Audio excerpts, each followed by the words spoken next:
कर लिए sound check? ठीक है।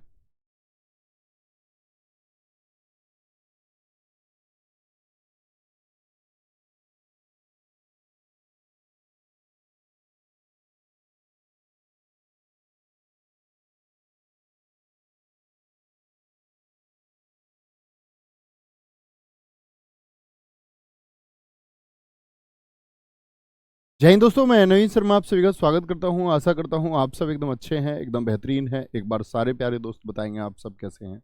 उम्मीद करूंगा एकदम बेहतरीन होंगे, एकदम शानदार होंगे। सालू चौहान, मनीष कुमार पांडे, मोहम्मद शोएब, पूजा सिंह, आरती सिंह, सुनील गौतम, आकांक्षा तिवारी, यशवंत भारती, अभिषेक द्विवेदी, हिमांशु यादव, शुभाना, ब्रजेश कुमार, आंचल कुशवाहा, सारे प्यारे दोस्तों का बहुत स्वागत है। हम लोग पढ़ रहे थे विशेषण को। अभी तक मैं आपको दो विशेषण के बारे में समझा चुका कि विशेषण होता क्या है। विशेषण के भेद हमने जाने। एक हमने जाना था मित्र आपका किसके बारे में, एक हमने जाना था आपका संख्यावाचक विशेषण के बारे में। संख्यावाचक में मित्र हमने क्या जाना था कि जहां गिनती की जा सकती है। फिर परिमाणवाचक, जिसमें परिमाण यानी कि मापतोल की बात होती है। आज हम तीसरे को पिछली ही क्लास में शुरू भी कर चुके थे। तीसरे सर्वनाम का क्या नाम था? सार्वनामिक विशेषण। सार्वनामिक विशेषण। सार्वनामिक विशेषण हमने सर्वनाम में भी पढ़ा था ना? क्या आप लोगों को याद है? आप कहेंगे हाँ। सार्वनामिक विशेषण, इसके मैंने आपको बताया कि हम लोगों को दो भेद जानने हैं। दोनों भेदों के नाम हैं इसके। एक तो बनेगा आपका मौलिक सार्वनामिक विशेषण। कैसा सार्वनामिक? मौलिक सार्वनामिक विशेषण।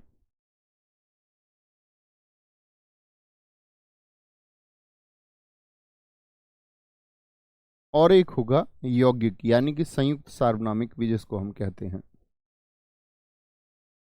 यौगिक सार्वनामिक विशेषण को यौगिक सार्वनामिक विशेषण को मित्र हम संयुक्त सार्वनामिक विशेषण भी कहते हैं। ठीक है, आगे आएंगे। सार्वनामिक विशेषण होता क्या है ये समझना।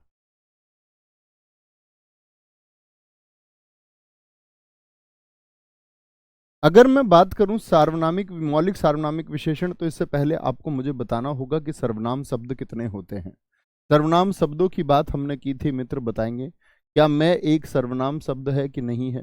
मैं और हम आपका किसमें, आपका उत्तम पुरुषवाचक में आपने इस्तेमाल किए कि नहीं किए।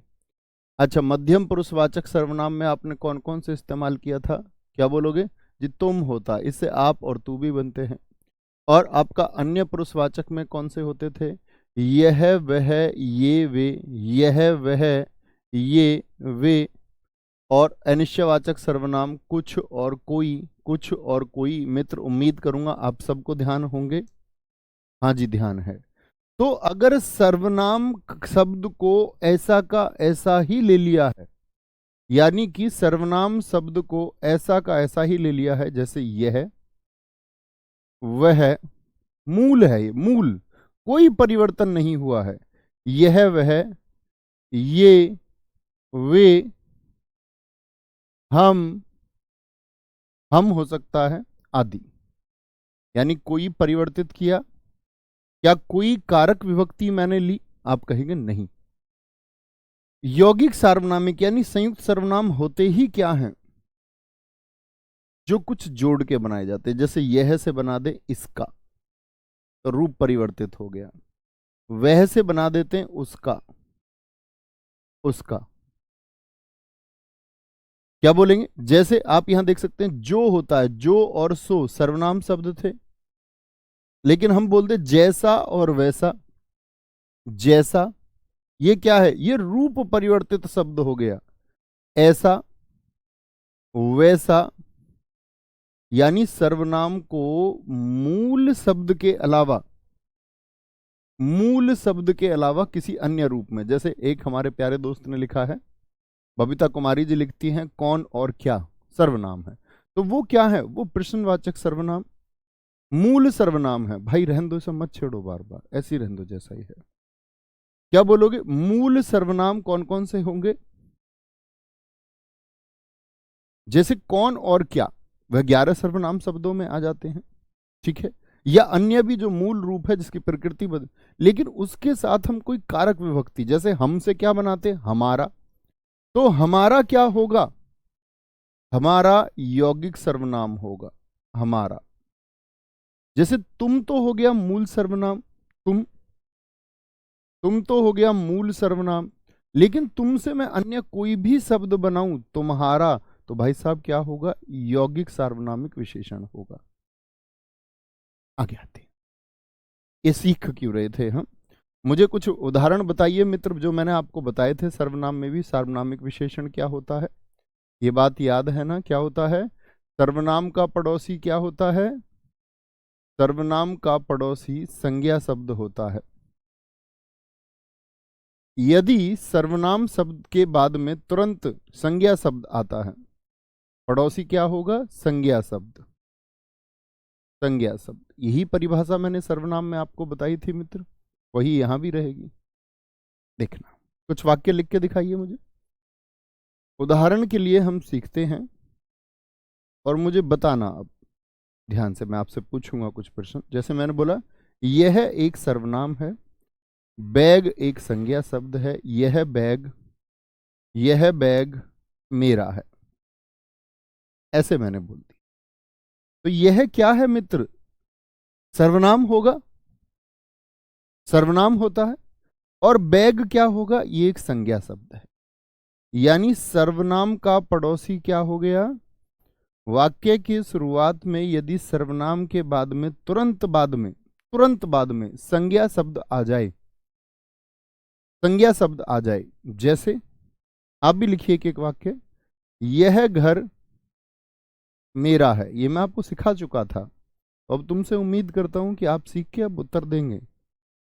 वह मोबाइल, वह एक सर्वनाम शब्द है, मोबाइल एक जातिवाचक संज्ञा है, वह मोबाइल तुम्हारा है। अब मित्र आप सर्वनाम समझ सकते हैं ना सभी, अब ऐसा तो कोई नहीं है कि सर्वनाम ना जानता हो, ये सर्वनाम हो गया, घर क्या है, वह जातिवाचक संज्ञा है, सर्वनाम है और मोबाइल जातिवाचक संज्ञा है। चौथे वाक्य पर आए, ऐसा घर बनाना है, ऐसा घर बनाना है। चारों वाक्यों को मित्र देखिए आप बड़े ध्यान से, बहुत ध्यान से देखो, और मुझे बताओ ये चार विकल्पों में से कौन सा विकल्प है जिसमें यौगिक सार्वनामिक विशेषण का प्रयोग हुआ है, यौगिक सार्वनामिक विशेषण का प्रयोग हुआ है, यौगिक सार्वनामिक विशेषण का प्रयोग हुआ है। इन चारों का खा गा घा में से कौन सा होगा, तो क्या कहेंगे भैया, सर्वनाम अपने ही रूप में कोई परिवर्तन नहीं, सर्वनाम वह ऐसा कोई सर्वनाम होता है क्या, ऐसा, ऐसा तो बनता है, निर्माण किया गया है, तो निर्माण किया गया है यानी इन सभी में क्या है, इन सभी में मौलिक सार्वनामिक विशेषण है, मौलिक सार्वनामिक विशेषण हो गया, यानी बदला हुआ रूप नहीं है, विभक्ति वाला रूप नहीं है, सॉरी, मौलिक सार्वनामिक विशेषण हो गया। मित्र कोई दिक्कत है, बड़ी आसान सी बात है, बड़ी आसानी से समझ में आती भी होगी। यहां भी यह में कुछ नहीं, वही कॉन्सेप्ट, वह में कुछ नहीं, वही, लेकिन यहां पर क्या हो गया, यौगिक हो गया। समझ गए कहां पर यौगिक होगा और कहां पर मौलिक होगा, कोई दिक्कत कोई परेशानी इतनी बात में। विकल्प डी बताया, कुछ दोस्तों ने मेरों ने कहा है वह, कुछ मेरे भाइयों ने कहा है वह, अब मुझे नहीं पता इन्होंने वह क्यों कह दिया या गे क्यों कह दिया, कुछ मेरे भाइयों ने गे उत्तर दिया है, ज्यादातर ने तो घे दिया है, लेकिन फिर भी काफी मैं नंबर देख रहा हूं ऐसे बच्चे हैं जो गे दे रहे हैं। मित्र सोचना आपने गे क्यों दे दिया, इतनी देर से मैंने क्या सिखाया आपको, क्या आप लोगों ने सर्वनाम को नहीं पढ़ा अभी, सर्वनाम में मैंने आपको बताया था अन्य पुरुषवाचक में यह वह ये वे, ये अन्य पुरुषवाचक होते हैं। हो सकता है कुछ लोगों ने ध्यान यहां दे दिया हो, यहां पर इस सर्वनाम की बात ही नहीं होती है, जब कभी हम सार्वनामिक विशेषण पढ़ते हैं तो हमको अर्थ होना चाहिए किससे? सर्वनाम से और संज्ञा से। सर्वनाम से और संज्ञा से, यानी इस सर्वनाम पर ध्यान देना है, इस सर्वनाम पर ध्यान देना है, इस सर्वनाम पर ध्यान देना है। यही तुम्हारी गलती होती है। बाकी सारे मित्रों ने ठीक उत्तर दिया था। गे वाले बच्चों, गलती नहीं करनी है। बहुत ध्यान से पढ़िए मित्र। इतनी आसान चीज को भी अगर आप बहुत ध्यान से नहीं समझेंगे, यही चीजें हैं जो नंबर कटवा देती हैं। ठीक है, बहुत बढ़िया। सर आरओ में कैसे क्वेश्चन पूछे जाते हैं? आप यूपीएसआई करते रहिए। प्रीलिम्स के लिए आपको अतिरिक्त मेहनत करने की आवश्यकता नहीं है। अगर हमारा सिलेबस पहले हो गया, आप देखोगे आप कमाल करके आओगे प्रीलिम्स में भी। बाकी लिखित परीक्षाओं के लिए जो निबंध और पत्र लेखन आदि हैं वह तो आपको करने भी होंगे। कोई नहीं कीर्ति राणा जी, हाँ भैया मैंने भी गलत किया, कोई नहीं, आगे से नहीं करना है। यहाँ जो चाहे गलती आप कर लें, यहाँ जो चाहे आप करना चाहें वो कर लें, लेकिन मुख्य परीक्षा में गलती नहीं होनी चाहिए। उसी के लिए हम लोग सीख रहे हैं। चौथा विशेषण कौन सा था हमारा? गुणवाचक विशेषण। गुणवाचक विशेषण। अच्छा, गुणवाचक विशेषण सिखाने से पहले मैं आपसे 2-3 प्रश्न पूछना चाहूंगा। ये बाद में सिखाता हूं। 2-3 प्रश्न मैं आपसे पूछना चाहूंगा। जैसे एक वाक्य मैंने लिया, दोनों भाइयों में बहुत प्रेम है, इसमें कौन सा विशेषण होगा ये बताओ? दोनों भाइयों में बहुत प्रेम है, जो अब तक आप सीख चुके हैं उसके अनुसार बताना है। संख्यावाचक है या फिर आपका परिमाणवाचक है या सार्वनामिक है, ये बताना है आप लोगों को। बाजार से 2 किलो गेहूं ले आना। 2 किलो गेहूं ले आना।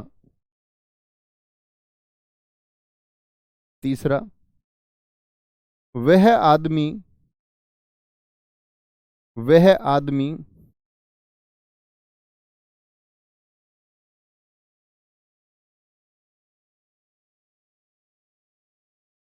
व्यवहार में ठीक है। उम्मीद करूंगा जितनी चीजें आपने जानी होंगी। चलो, मैंने कहा अब तक जितना आपने सीखा वो बता दीजिए। दोनों भाइयों में बहुत प्रेम है, कहीं संख्या का बोध हुआ? आप कहेंगे हाँ भैया जी, दोनों में संख्या का बोध होता है। दोनों, दोनों किसको दर्शाता है? एक समुदाय को, यानी संख्यावाचक हुआ या नहीं हुआ? दोनों है तो निश्चित भी है, निश्चित भी है, दो संख्या बता रहा है, दोनों भाई। और कैसा है निश्चित में भी? निश्चित तो है ही, उसके साथ भैया समूहवाचक या समुदायवाचक भी है, एक समुदाय का बोध भी कराता है। समुदायवाचक बोले या समुदाय बोधक बोले, एक ही बात है। बाजार से 2 किलो गेहूं ले आना, क्या माप तोल के आएगा गेहूं या गिन के लाओगे? परिमाण, क्या बोलोगे? परिमाणवाचक हो गया भैया, परिमाणवाचक हो गया जो हमने अब तक जाना। अच्छा, परिमाणवाचक निश्चित है कि अनिश्चित है? आप कहेंगे भैया ये तो निश्चित ही हो गया, निश्चित ही, बोध इसके या भेद इसके होते नहीं। वह आदमी, तो वह एक सर्वनाम हो गया, आदमी एक संज्ञा शब्द हो गया, तो हमने बोला कौन सा? मौलिक सार्वनामिक विशेषण है। 3 अब तक हमने जाने, इसमें निश्चित अनिश्चित कुछ भी हो सकता है। हो सकता है भाई साहब या नहीं? बिल्कुल हो सकता है। तो भैया जी एक बात मुझे आप बताओ, इन तीनों को अगर आप आसानी से पहचान सकते हैं तो चौथा गुणवाचक ही हो जाएगा। कभी भी आपको कंफ्यूजन हो, देखना संख्यावाचक तो नहीं, परिमाणवाचक तो नहीं, सार्वनामिक तो नहीं, चौथा गुणवाचक होता है। फिर इस दुनिया की सारी चीजें, दुनिया की सारी तारीफें किधर चली जाएंगी? गुणवाचक में चली जाती हैं। गुणवाचक विशेषण समझेंगे। गुणवाचक विशेषण, नाम से तो लग रहा होगा गुण, क्या बोलोगे? यह किसी संज्ञा या सर्वनाम संज्ञा या सर्वनाम की सिर्फ गुण नहीं, गुण, दोष, आकार, अब बाकी बचा हुआ सब कुछ, रंग, यानी गुण भी होगा तो दोष भी होंगे। मैंने कहा था कि गुण ऐसा नहीं है कि सिर्फ आप क्वालिटीज गिने, तो बैड क्वालिटीज भी होती हैं। सर्वनाम के गुण, दोष हो सकता है, कोई गुड बैड क्वालिटीज हो सकती है, साइज हो सकता है, कोई रंग हो सकता है, रंग, कोई टेस्ट हो सकता है, स्वाद, कोई दशा हो सकती है, दशा, जैसे कि आपके जीवन में भी आएंगी दशा। स्पर्श, कोई टच हो सकता है, जैसे किसी चीज को आप टच करके बोले तो खुरदरा है, सॉफ्ट है, बोलते हैं ना ऐसे। संज्ञा, संबंधी, संज्ञा संबंधी स्थान, आदि का वर्णन करता है, आदि का वर्णन करता है। ठीक है, कैसे, इन सबको अब हमको समझना है। समझना मित्र, पहली बात मैंने आपसे की कि को गुण है वो भी विशेषण है। तो जैसे गुण की बात करें तो व्यक्ति के अंदर क्या क्या गुण हो सकते हैं? वह एक अच्छा आदमी है। अच्छा, एक वाक्य लिखा मिला, वह एक अच्छा आदमी है। यहां देखना, मैंने बोला वह एक अच्छा, क्या बोलेंगे? वह एक अच्छा आदमी है। बताइए जरा, इसमें मैं पूछूं कौन सा विशेषण है? अब आप कहेंगे जी संख्यावाचक, बहुत सारे मेरे मित्र एकदम से भाग लेंगे, कहेंगे कि भैया संख्या आ गई, संख्या आ गई, संख्या आ गई। वाक्य का भाव देखिए पहले। वह अच्छा आदमी है, वह एक अच्छा आदमी है। एक का तो कोई अर्थ बनता ही नहीं, एक ना भी इस्तेमाल हो तब भी कोई बात नहीं। वह अच्छा आदमी है तो तारीफ किसकी की जा रही है? विशेष्य। मैंने आपको बताया जिसके बारे में बात हो, संज्ञा शब्द वही विशेष्य। और विशेषण यहां पर है क्या? विशेषण यहां पर है क्या? अच्छा। तो अच्छा को आप गिन सकते हैं, अच्छा को आप माप सकते हैं। यहां सर्वनाम का पड़ोसी आप कहेंगे जी संज्ञा शब्द, या मैं बोलूं आप इसको गुणवाचक में रखेंगे। गुणवाचक में तीन विकल्पों की बात कर रहा हूं मैं, अभी सार्वनामिक विशेषण आपको दे ही नहीं रहा। सार्वनामिक विकल्प में आएगा तो बात बदलेगी। मुझे बताएं कौन सा कहेंगे? आदमी कैसा है? अच्छा है। आदमी की तारीफ की जा रही है। यहां पर मैं तीन विकल्पों में इसलिए से पूछ रहा हूं क्योंकि सार्वनामिक जैसे ही मैं लिख दूंगा तो फिर सार्वनामिक से बात नहीं बनेगी, क्योंकि सर्वनाम का पड़ोसी संज्ञा हो गया, एक व्यक्तिवाचक संज्ञा है। तब मुझको वाक्य बनाना पड़ेगा ये ठीक बदल के। क्या? अगर मैं एक ही उत्तर इससे चाहता हूं, वह अच्छा आदमी है, तब आएगा, तब हमारा बन। ठीक है, आगे आएंगे। तो गुण में क्या होता है? अच्छा। इस तरह वाक्य बोलना। दयालु से एक वाक्य बोलिए मित्र, सिर्फ मन में, कमेंट सेक्शन की आवश्यकता ही नहीं है, इससे दूर रहा करो। ईमानदार व्यक्ति है, वह ईमानदार व्यक्ति है, यानी कुछ क्वालिटीज हों। वह सच्चा या सत्यवादी इंसान है, ऐसे बोल सकते हैं। वह सच्चा या सत्यवादी। अब मैं बोल दूं वह सीधा लड़का है, तो ये क्या हो गए? उसके गुण हो गए, गुण हो गए। मैंने कहा दोष भी बताए जाएंगे, तो दोष क्या है? वह लालची है, लालची, लालच दोष है। वह बेईमान है, बेईमान, क्या बोलोगे? बेईमान हो सकता है। डरपोक हो सकता है, ये भी एक दोष ही है। ठीक है। कायर हो सकता है, कायर, वह बहुत कायर है। घमंडी, घमंडी, घमंडी होना एक क्या है? व्यक्ति का दोष है, घमंडी। ठीक है। दोष के बाद में क्या बोला? आकार, आकार वाला क्या बोलेंगे? आकार। जैसे मैं बोल दूं यह मैदान चौकोर है, तो एक आकार की बात कर रहे हैं, आकार, चौकोर है। ठीक है। जैसे मैं बोल दूं ये आपका गोल है, या मैं बोल दूं यह मैदान वर्गाकार है, यानी जिसकी चारों भुजाएं बराबर हो। यह मैदान आयताकार है। आयताकार से अर्थ क्या होता है, जानते ना सारे, अब तो मैथ के स्टूडेंट है तो जानते ही होंगे। आयताकार, जिसकी आमने सामने की भुजाएं क्या हो, बराबर हो। तो कोई भी जो आकार है आपका, कोई भी आकार, लंबा हो सकता है, लंबा किसी वस्तु के आकार की बात कर रहे हैं, यह तो लंबा है, व्यक्ति कोई चौड़ा है, या किसी को हम कहने लग जाए नुकीला है, नुकीला, एक साइज हो गया, ये आकार हो गया, आकार हो गया। रंग जितने भी होंगे मित्र आपके, नीला, पीला, हरा, काला, सफेद, नीला, पीला, हरा, काला, काला आदि हो जाएंगे। स्वाद, स्वाद कोई चीज कड़वी हो सकती है, स्वाद में खट्टा हो सकता है कोई चीज, यह अमरूद खट्टा है, ऐसे थोड़ी बोलेंगे यह खट्टा अमरूद है। यह अमरूद खट्टा है तो सार्वनामिक विशेषण हो जाएगा, क्योंकि सर्वनाम का पड़ोसी संज्ञा शब्द हो गया। तो क्या बोलना पड़ेगा, यह खट्टा अमरूद है, यह खट्टा अमरूद है। सार्वनामिक विशेषण बनने से वाक्य को आपको हमेशा बचाना होगा, नहीं तो कहना भैया ये तो सार्वनामिक हो गया। ठीक है, कड़वा हो गया, खट्टा हो गया, मीठा हो सकता है मित्र। फीका भी एक स्वाद ही है। आप कहेंगे फीका तो स्वाद नहीं होता, लेकिन वो स्वाद की ही एक श्रेणी है। नमकीन, नमकीन स्वाद के संदर्भ में ही है। दशा, दशा, दशा में क्या होगा आपका, जैसे आपकी तरुण अवस्था रही, तरुण किशोर अवस्था कह सकते हैं, युवा अवस्था कह सकते हैं, जवान कह सकते हैं, जवान, बूढ़ा कह सकते हैं, बूढ़ा, बूढ़ा। ठीक है, बूढ़ा हो गया। दशा के बाद में आपका स्पर्श, यानी कोई टच, किसी चीज की आप तारीफ करें, ऐसे बोले यह तो बहुत सॉफ्ट है, मुलायम है, यह तो बहुत कठोर है, यह फर्श बहुत कठोर है।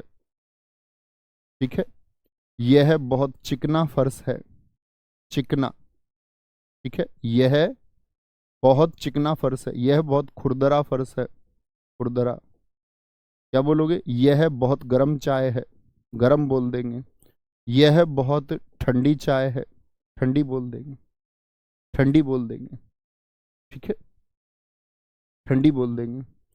सर नुकीला को क्या हम स्पर्श में नहीं ले सकते? नहीं, नुकीला एक आकार होता है। किसी में भी बच्चे, जब एजिज की बात होती है, जब लाइन की बात होती है, तो साइज बोलते हैं, साइज। स्पर्श में साइज नहीं होता है। Size not matters in touch, it's matters in size. Like any edges, मतलब कि कहीं पर जहां किनारे की बात हो या लाइन की बात हो, आप लोग रेखा को पढ़ते होंगे गणित में।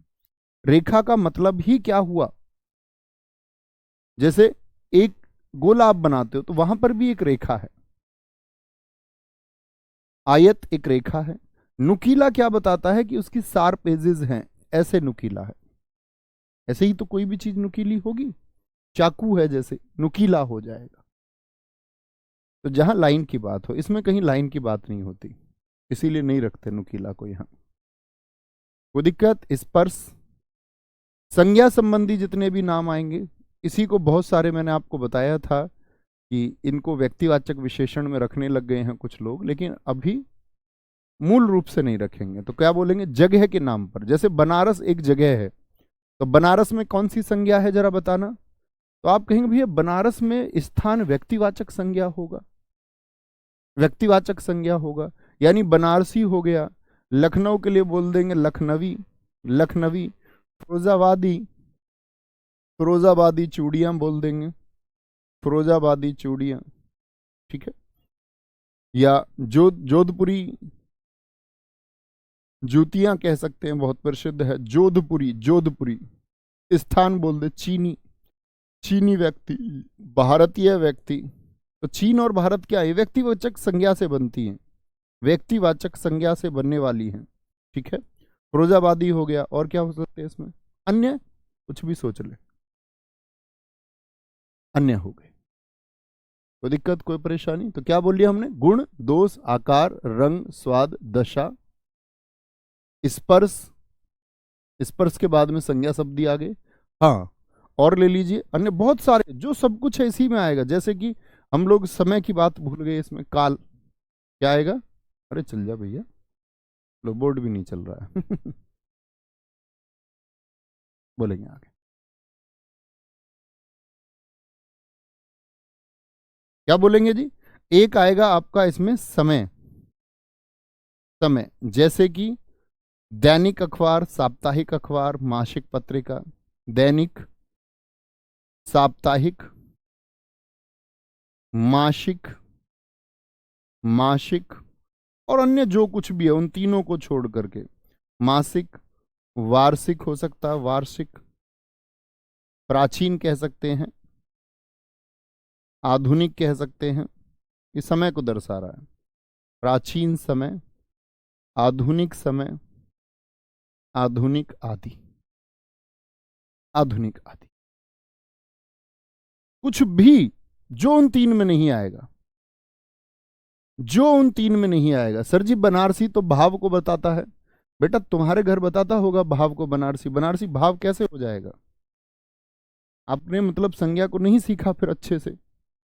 व्यक्ति, वस्तु या स्थान के नाम को संज्ञा कहते हैं। और जो दुनिया में अकेला, तो बनारस अकेला है। तो बनारस कैसी संज्ञा? व्यक्तिवाचक संज्ञा। व्यक्तिवाचक संज्ञा से जो विशेषण बनते हैं उनको हम कहते हैं संज्ञा संबंधी विशेषण। चैप्टर शुरू करने से पहले बताया था, आज आधुनिक हिंदी में विशेषण को 5 कहने लग गए हैं बहुत सारे लोग। तो वो कौन सा बोलते हैं? संख्यावाचक, परिमाणवाचक, सार्वनामिक विशेषण, गुणवाचक विशेषण। 5वां कहते हैं व्यक्तिवाचक विशेषण, जो भी मान्य नहीं है, आपकी परीक्षा के लिए नहीं लिखना है आपको। क्या बोलोगे जी? आप कहेंगे कि भैया यानी कि जो संज्ञा से बन रहा है व्यक्तिवाचक संज्ञा से, तो बनारस व्यक्तिवाचक संज्ञा, इसमें भाव कहां से आ गया मित्र?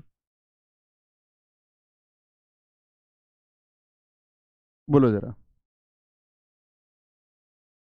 समझ गए भाई बात को? सर जी आप अंग्रेजी ना बोलिए, आप हिंदी ही बोलिए। अरे भाई साहब मैं बोल भी नहीं सकता, मैं हिंदी ठीक से नहीं बोल पाता। आगे आएंगे, कोई दिक्कत, कोई परेशानी, कोई दिक्कत है? अच्छा, यहां तक की बात में किसी को कोई परेशानी? एक बच्चे ने कहा है सर वीर को किस में रखें? बेटा आप सोचो, ये वीर शब्द है।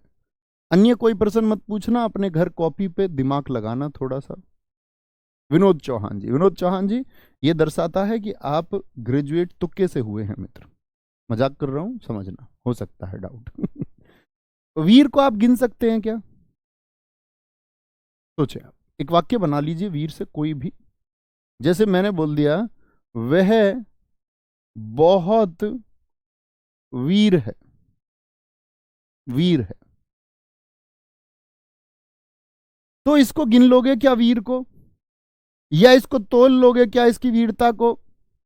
या ये इसका गुण हो गया? तो आप क्या बोलेंगे? भैया ये इसकी क्वालिटी को दर्शा रहा है, तो गुणवाचक। इस वाक्य में सिर्फ एक परिवर्तन और हो सकता है कि मैं कह दूं वह आदमी, वह आदमी बहुत वीर है, तो सर्वनाम का पड़ोसी संज्ञा, तब ये सार्वनामिक विशेषण हो जाएगा। समझे? मेरी बात समझ में आई मित्र? अब कुछ मेरे साथी ये कहने लग जाएं जी बनारसी तो इसमें आ गया, बनारसी तो इसमें आ गया, अब जी वो इटालियन साड़ी किस में आएगा? वो एक मूर्खता हुई, क्योंकि बात तो एक ही हुई। बहुत बढ़िया, वीर में गुणवाचक संज्ञा होगी, बहुत शानदार। तो इस तरह से हम सोचना नहीं चाहते। सोचना है भाई साहब आपको, ये सोचना ही होगा। ये सोच लो कि संख्यावाचक में चला जाएगा क्या? अच्छा नहीं जाएगा भैया। परिमाण में नाप तोल लूं क्या इसको? मैं कह दूं वह बहुत कायर है, वह बहुत कायर है, तो कायर को क्या तुम गिन लोगे उसकी कायरता को?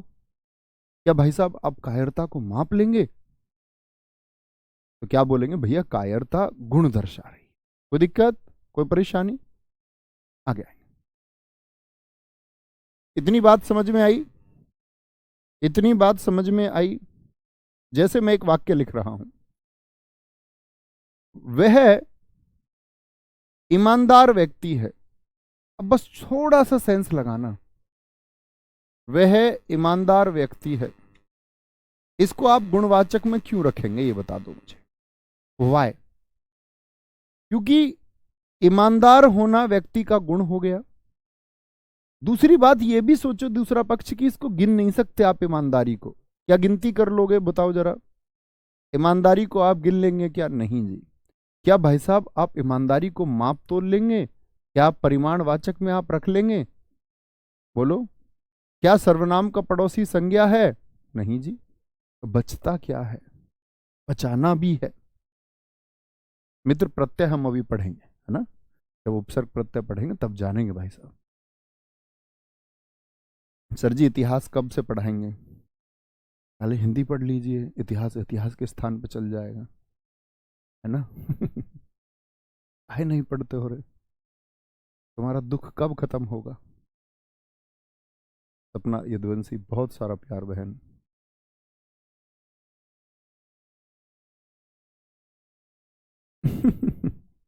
भैया लाडला को कहां पर रखेंगे आप सोचो। अब मुझे तो नहीं पता भाई, मैं तो जितना रटा रटाया जानता था उतना मैंने तुमको बता दिया। मैं तो इतना ही रटा हुआ है मेरे, मैं इससे ज्यादा जानता ही नहीं।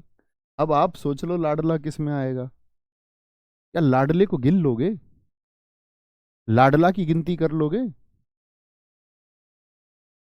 आप कहोगे हाँ हमारे घर में एक लाडला बच्चा, मैं गिन लूंगा। ये तो मूर्खता हुई ना। मैं कह रहा हूं बच्चे को गिनती की बात नहीं कर रहे, लाडला को गिन लोगे क्या? आप कहोगे हाँ भैया हमारे घर में 2 लाडले बच्चे, तो आप बच्चों की गिनती कर रहे हैं, लाडला को गिन लोगे क्या? नहीं जी। अब समझे भैया, नाप तोल लोगे क्या लाड को, प्रेम को? जब तक संख्या नहीं आएगी तब तक बात नहीं होगी निश्चित। ठीक है, समझे? बहुत बढ़िया। तो बात क्लियर हुई। और जिसके अभी भी क्लियर नहीं हो तो भैया फिर नर्सरी में एडमिशन कराएंगे फिर से शुरुआत से, तो बड़ी दिक्कत होगी। अब आते हैं विशेषण की अवस्थाएं। विशेषण की अवस्थाएं, मैं ये सोचता हूं कि वो अध्यापक आपसे जिस किसी से पढ़ते होंगे, जो पढ़ा के आगे बढ़ जाते होंगे बस एक बगैर आपके डाउट लिए, आप कैसे सीख पाते होंगे? तुम्हारे तो दिमाग में उलझन हो जाती होगी है? कि पढ़ाया और खत्म किया। क्या बोलेंगे जी? समझ गए? विशेषण की अवस्थाएं पूछ लेता है, कितनी अवस्थाएं होती हैं? तो मित्र लिखना, विशेषण की भाई साहब, विशेषण की कुल 3 अवस्थाएं होती हैं। कितनी अवस्थाएं होती हैं? कुल 3 अवस्थाएं होती हैं। यूपी पुलिस कांस्टेबल और यूपीएसआई, मतलब बहुत अच्छा प्रश्न पूछा गया था यूपी कांस्टेबल में, तो एक 49,568 की जो वैकेंसी थी। विशेषण की कुल 3 अवस्थाएं होती हैं। देखेंगे कौन कौन सी 3 अवस्थाएं होती हैं। एक होती है मूल अवस्था, जिसको हम मूलावस्था कहते हैं। ये मूल अवस्था है, मूल अवस्था। एक आपकी उत्तर अवस्था होती है, उत्तर अवस्था, उत्तरावस्था, उत्तर धन अवस्था बराबर उत्तरावस्था, उत्तम धन अवस्था बराबर उत्तमावस्था। एक उत्तमावस्था होती है, यानी उत्तम अवस्था होती है, यानी कि जो हम डिग्री पढ़ते हैं, आप लोगों ने पढ़ा होगा।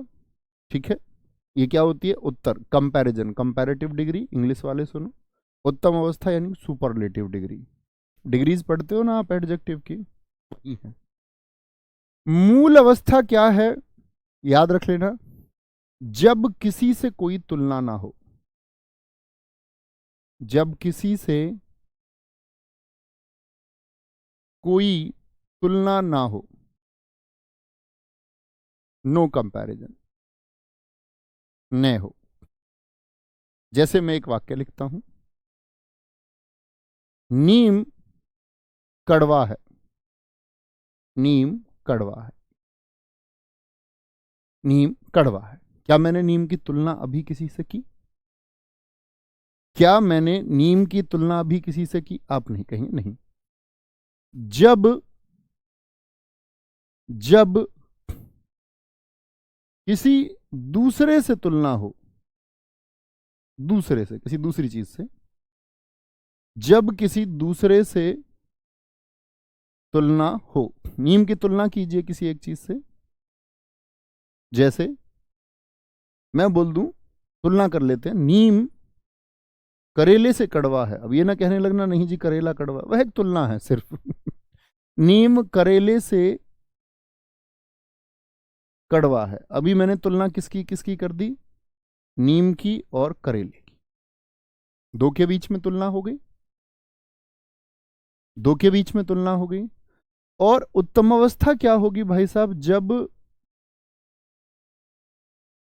सभी से तुलना की जाए। किससे? सभी से तुलना की जाए, यानी सब से तुलना की जाए। सभी से का मतलब क्या है? जैसे मैं बोल दूं नीम सबसे कड़वा है, यानी कि अब सारी कड़वी चीजों की बात हो गई। नीम सबसे कड़वा है, यानी सारी कड़वी चीजों की बात हो गई, बात हो गई। सर जी ईमानदारी तो भाववाचक संज्ञा है। बेटा ईमानदारी नहीं बताया, ईमानदार बताया है। अभी चलो उस बात को भी, डाउट को भी दूर करेंगे। कह रहे सर जी वो तो ईमानदार तो भाववाचक संज्ञा, आपने विशेषण क्यों मान लिया? अब ढक्कनो है, मैं बनाएंगे धरोगा। अभी पहले ये सीखो। राम, राम ईमानदार है। क्या मैंने तुलना की भाई साहब किसी से? आप कहेंगे नहीं। अंतिम 10 मिनट में आपके डाउट लेंगे, ठीक है? तब बोलना ये जो कुछ भी आप बोल रहे हैं, क्या सीखना चाहते हो। राम ईमानदार है। राम हरीश से ज्यादा ईमानदार है। क्या बोलोगे? बनाओ वाक्य, आप भी बनाओ, कुछ भी लिख सकते हैं। ऐसा नहीं है कि जो मैं बोर्ड पर लिख रहा हूं वही आपको लिखना है। अपना वाक्य लिख सकते हैं, उससे ज्यादा अंतर आएगा। राम हरीश से ज्यादा ईमानदार है। आगे आएंगे। मैं बोलूं राम सबसे ईमानदार है। सबसे ईमानदार, इसका मतलब जितने भी ईमानदार लोग हैं उन सभी में।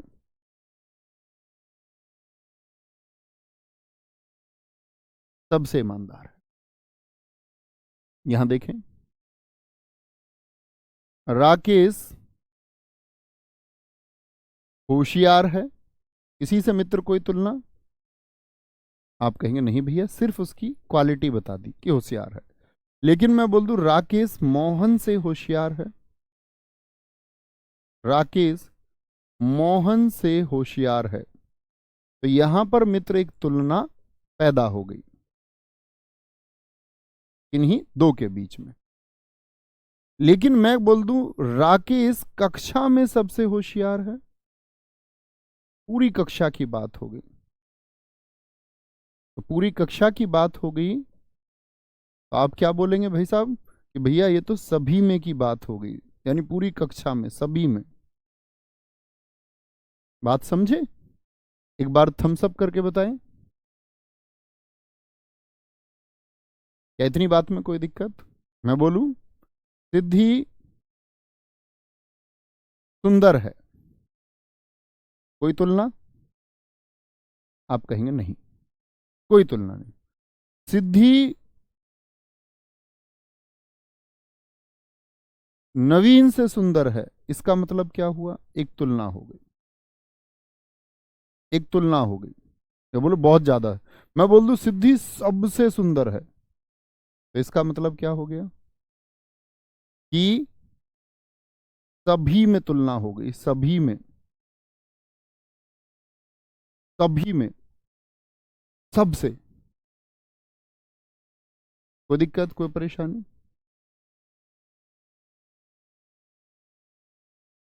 समझे बात को? इसी अवस्था को हम कहते हैं मित्र आपका क्या? जैसे, अब जरूरी नहीं है हमेशा वाक्य हो। जैसे मैं बोल दूं एक शब्द हो गया उच्च, बोले उच्च का उत्तर अवस्था क्या होगा? तो उत्तर का मतलब ही है तर जोड़ दो बस, उच्चतर। और तम का मतलब क्या होता है? उत्तम का उच्चतम, यानी वह, अगर मैं बोलूं माउंट एवरेस्ट उच्चतम शिखर है, इसका मतलब वो सबसे ऊंचा शिखर है, उससे ऊंचा फिर कुछ नहीं है, उससे बड़ा कुछ नहीं है। ठीक है, उच्च हो गया। जैसे निम्न बोल दे, निम्न, निम्न का आप बताइए क्या हो जाएगा? निम्न का क्या बना सकते हैं? तीव्र का क्या बना सकते हो आप? तीव्र का उत्तर अवस्था बनाइए और उत्तम अवस्था बनाइए। तेज का बनाइए, तेज का। चतुर का बताइए, चतुर का क्या होगा? सीखना है यहां से। मोटा का बना दीजिए विशेषण की अवस्था, मोटा, कोई भी शब्द आप ले लीजिए। निम्न का क्या बन जाएगा जी? निम्नतर बन जाएगा, निम्नतर, निम्नतर, निम्नतर। और उत्तम अवस्था क्या होगी? निम्नतम होगी, निम्नतम। कोई दिक्कत? तीव्र का क्या होगा? तीव्रतर होगा, तीव्रतर, तीव्रतर। और तीव्रतम, तीव्रतम, तीव्रतम।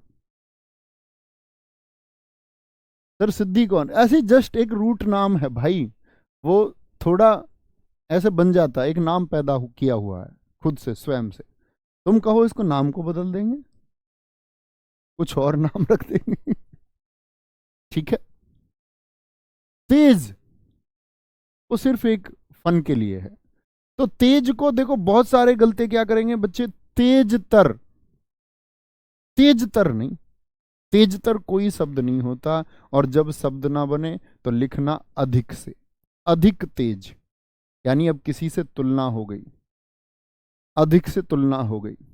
BMW ऑडी से तेज भागती है, जस्ट ऐसा मतलब है नहीं, वो इंजन के ऊपर डिपेंड होता है। क्या बोलोगे? सबसे तेज, सबसे तेज। कभी पता चले तेजतर और तेजतम बना दो। चतुर का चतुरतर कोई शब्द नहीं होता, अधिक तेज, सॉरी अधिक चतुर, चतुरता बना दो। क्या बोलोगे? अधिक चतुर, अधिक चतुर। तब निर्माण होगा किससे? अधिक से। और सबसे चतुर, सबसे चतुर, इसके लिए तो कई बार इस्तेमाल भी होता है, चतुरतम व्यक्ति। बीरबल मध्यकालीन में मध्यकालीन इतिहास में सबसे चतुरतम व्यक्ति था। मोटा, क्या बोलोगे? अधिक मोटा, अधिक मोटा। कभी मोटा तर लिख दो, सबसे मोटा, सबसे मोटा। कर पाएंगे ना? कभी पता चले मोटातम लिख दो, मोटातम, मोटातम, ऐसे नहीं। अब आते हैं हम अपने भाई के डाउट पर, जो उस बच्चे ने लिखा था। उसने कहा था जी ईमानदार तो संज्ञा है बेटा, ईमानदारी संज्ञा। देखो आज के बाद आप ऐसे इस्तेमाल करना, विशेषण की पहचान, एक नोट लिखो, विशेषण की पहचान कैसे करें। हो जाता है कई बार डाउट बच्चों को। विशेषण की पहचान, कोई भी जो शब्द लिखूं ना मैं, विशेषण की पहचान यही है कि विशेषण के बाद, विशेषण के बाद व्यक्ति या वस्तु आप लगा लोगे, व्यक्ति और वस्तु लगाकर देख लो, कोई भी व्यक्ति या वस्तु लगाकर देख लो, समझे?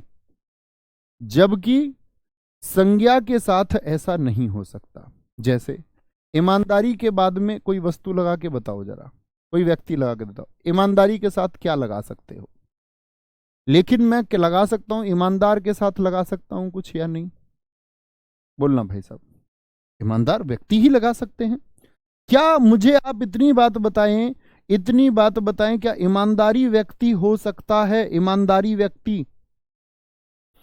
क्या बेईमानी व्यक्ति हो सकता है? बेईमानी व्यक्ति, बेईमानी व्यक्ति हो सकता है? बताएं जरा, यस और no my dear viewers, please बताएं। क्या बोलोगे? क्या बेईमानी व्यक्ति हो सकता है? लेकिन मैं बोलूं बेईमान व्यक्ति हो सकता है ना? और भी आप सोच के देखो, बेईमान व्यक्ति हो जाएगा ना जी? हाँ जी हो जाएगा भैया। तो अगर किसी के साथ व्यक्ति का इस्तेमाल हो जाता है किसी के साथ, तो वही विशेषण है, वही विशेषण की पहचान है। और अगर व्यक्ति का इस्तेमाल नहीं हो सकता तब वह संज्ञा है, तब वह संज्ञा है, तब वह संज्ञा है। जैसे विशेषण देखिए, मीठा रसगुल्ला, यहां देखिए मीठा रसगुल्ला, मैं बोल सकता हूं एक वस्तु है मीठा रसगुल्ला, रसगुल्ले की बात बता रहा है, रसगुल्ला कैसा है, मीठा है। लेकिन मैं बोल दूं मिठास, मिठास के साथ इस्तेमाल करके दिखाना कुछ, मित्र मिठास के साथ कुछ इस्तेमाल करके दिखाइए, क्या बोलोगे? मिठास के साथ में,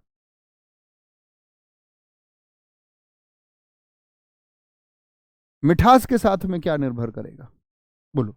तो आप ये नहीं कह सकते मिठास मिठाई, मिठास रसगुल्ला, मिठाई गुलाब, मिठास गुलाब जामुन, नहीं, कुछ इस्तेमाल ही नहीं कर सकता। अब ये भाव हो गया, अब ये संज्ञा हो गया, समझ गए? कोई भी चीज विशेषण पहचानने के लिए क्या करेंगे, उसके साथ व्यक्ति लगा के देख लो।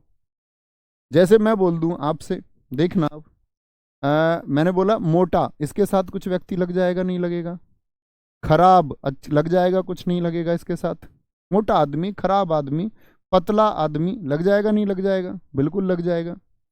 नटखट आदमी, लग जाएगा, नटखट नहीं लग जाएगा? वह बहुत नटखट व्यक्ति है। बहुत भोला इंसान है, भोला, भोला इंसान है। लेकिन मित्र मैं बोल दूं भोलापन, भोलापन के साथ कुछ लगा दोगे क्या? तो ये सब तो हो गए विशेषण, सब विशेषण हो गए, हजार शब्द आप सोच लो, लेकिन भोलापन के साथ नहीं लगा सकते कुछ भी। पूरी रात तक जाग के लगाने का प्रयास कीजिए, कुछ लगाएंगे तो गलत ही लगाएंगे, समझ गए? कभी कंफ्यूज नहीं होना है इसमें कि कौन विशेषण है और कौन संज्ञा है। आज के बाद तो नहीं होंगे, आज के बाद तो नहीं होंगे, बोलेंगे जी। हिंदी की बुक आप ले सकते हैं। वैसे जो बच्चे बैच से पढ़ रहे हो मेरे भाई, आपको कोई किताब लेने की आवश्यकता नहीं है, प्लीज। तुम्हारे पास क्या ज्यादा पैसा है? नहीं अवनीश जी, तीव्रता होगा, ये कौन सी बात हुई? हम उत्तम और उत्तम अवस्था पढ़ रहे हैं, आप भाववाचक संज्ञा बना रहे हैं तीव्रता, तीव्र से, वो विशेषण से भाववाचक संज्ञा हो गई। तीव्र से तीव्रता क्या हो गई? तीव्र विशेषण है और तीव्रता भाववाचक संज्ञा है। इसका मतलब आपने भाववाचक को ध्यान से नहीं पढ़ा, ना विशेषण से भाववाचक के निर्माण को ध्यान से पढ़ा। रिवीजन जरूर करना है। क्या बोलेंगे जी, समझे मेरी बात को? और बड़ी तुलना के ऊपर बात हुई दोस्त। जीवन का एक सिद्धांत मैं आपको बताता हूं कि मैं हमेशा अपने छात्रों को ये बताता हूं कि आपको बेहतर जिंदगी जीनी हो ही होगी। बेहतर जिंदगी जीने के लिए आपको अपनी तुलना करनी बंद करनी होगी किसी से भी। आपका अधिक समय, मैं कल भी समझाया, कल भी वीडियो मैंने शेयर किया कि अधिक समय आपका तुलना करने में जाता। आपको किसी की तुलना नहीं करनी, किसी की निंदा नहीं करनी, कोई क्रिटिसिज्म आपको नहीं करना है, किसी से कोई तुलना नहीं, किसी से कोई निंदा नहीं कि आप आलोचना कर रहे हैं किसी की बैठ के। कोई आलोचना या कोई निंदा आप किसी के बारे में ना करें, मतलब अपने दिमाग को ब्लैंक रखें। आप देखोगे आपके दिन अक्सर इसी चीज में चला जाता है, तुलना में, निंदा में और शिकायतों में। तीन चीज नोट कर लीजिए अपनी कॉपी पर, तुलना, शिकायत और, तुलना कर रहे हैं हम किसी से, शिकायत कर रहे हैं, या किसी की हम आलोचना कर रहे हैं, या तुलना कर रहे हैं किसी से। ये बात जान लीजिए, इन सब चीज़ों से मुक्त होइए, फ्री होकर पढ़िए, सब कुछ बेहतरीन होगा। ये नहीं देखना है कि कोई और बच्चा इतना शानदार स्कोर कर रहा है। मॉक टेस्ट के बारे में मैं आपको बता दूं, पिछले यूपीएसआई में ऐसे बहुत सारे स्टूडेंट हैं जो कभी मॉक टेस्ट की एक सीमा को पार नहीं कर पाए, लेकिन फाइनल सिलेक्शन हुआ। ऐसे बहुत सारे लोग हैं जो हमेशा मॉक टेस्ट की सीमा को पार करते रहे और फाइनल सिलेक्शन नहीं हुआ। ये हकीकत है, क्योंकि मॉक टेस्ट मुख्य परीक्षा नहीं है, वह मुख्य परीक्षा के लिए तैयार करने वाला एक रास्ता है जो आपकी कमियों को दिखाता है। ठीक है, ये क्लास करते रहिए, चैप्टर वाइज प्रैक्टिस आपको सारी, सब कुछ मैंने कहा कि आप सैटरडे स्पेशल मेरा पड़ा हुआ है यूट्यूब पे। आपको पैसे खर्च करने ज़्यादा अच्छे लगते हैं तो कोई बात नहीं, आप करिए, जब मैंने आपको बता दिया सैटरडे स्पेशल, अब विशेषण पढ़ा तो आप लिखिए सैटरडे स्पेशल विशेषण नवीन सर, वो फ्री ऑफ कॉस्ट है, क्यों उसका फायदा नहीं उठाते, कर लीजिए उसको। ठीक है, तो मित्र अगले अध्याय की तरफ बढ़ेंगे आपका, और अब तक हम लगभग आपका 5 चैप्टर पढ़ चुके हैं। एक बार रिवीजन करते रहिए, ठीक है, मेहनत करते रहिए, आप औसत भी होंगे और दम लगाएंगे, प्रयास करेंगे। मैंने मान लिया आप एवरेज छात्र हो सकते हैं, बहुत सारों ने तैयारी छोड़ने के बाद में शुरू की हो, ऐसे सैकड़ों उदाहरण है कि जिन लोगों का जेल वार्डन तक में नहीं हुआ, यूपी पुलिस तक में नहीं हुआ, दिल्ली पुलिस कांस्टेबल उस टाइम के में नहीं हुआ, लेकिन यूपीएसआई हुआ। तो वो आपके डेडिकेशन पर डिपेंड करेगा, आपका डेडिकेशन कितना है, आप अपने दिन का कितना प्रतिशत इसे देने को तैयार हैं, उतने ही प्रतिशत सफलता के आपके चांसेस होंगे। कि आपके पास पढ़ने लायक 8 घंटे थे, आपने 100% दे दिया अपना पढ़ाई को 8 घंटे, तो आपका ईमानदारी से जो 100% आपने दिया है वो आपको सिलेक्शन में 100% कन्वर्ट करेगा मित्र। कई बार सिलेक्शन रह भी जाते हैं तो वो भी एक्सेप्ट होना चाहिए कि हाँ रह गया, सिस्टमैटिक तरीके से। कई बार भ्रष्टाचार के चलते किसी ईमानदार बच्चे की नौकरी छूट जाती है, कई बार ऐसा होता है कि डीनॉर्मलाइज, यानी कि जो एक अच्छा पैटर्न नहीं है, बच्चों का स्कोर तक कम कर दिया जाता है। कई बार हमसे चूक हो जाती है, कुछ प्रश्न कि 2 4 5% और हो जाते तो सिलेक्शन हो जाता। कई बार हम लोग अपनी तैयारी से बेईमानी करते हैं, लेकिन फिर भी मित्र सबसे ज्यादा अनुपात तो उन लोगों का होगा ना जो ज्यादा मेहनत करते होंगे, जो शिकायतें ना करते होंगे, जो तुलना नहीं, बस खुद में विश्वास रखते कि हाँ मैं करके जाऊंगा और मैं करके दिखाऊंगा। तो उसी एक विचारधारा के साथ आप बढ़ते रहिए, खुद पर आपको विश्वास करना होगा, और मित्र आप एक दिन मिलेंगे और आप एक दिन आओगे, उसी एक उम्मीद में मैं हूं कि आप लोग ये करके दिखाएंगे और कहेंगे भैया मैंने करके दिखाया है। उस एक दिन की बात है, लेकिन उसके लिए बहुत मेहनत करनी होगी और वो करते रहिए और आप करेंगे जरूर। थैंक यू, जय हिंद, जय भारत, जय मां सरस्वती। मिलते हैं कल।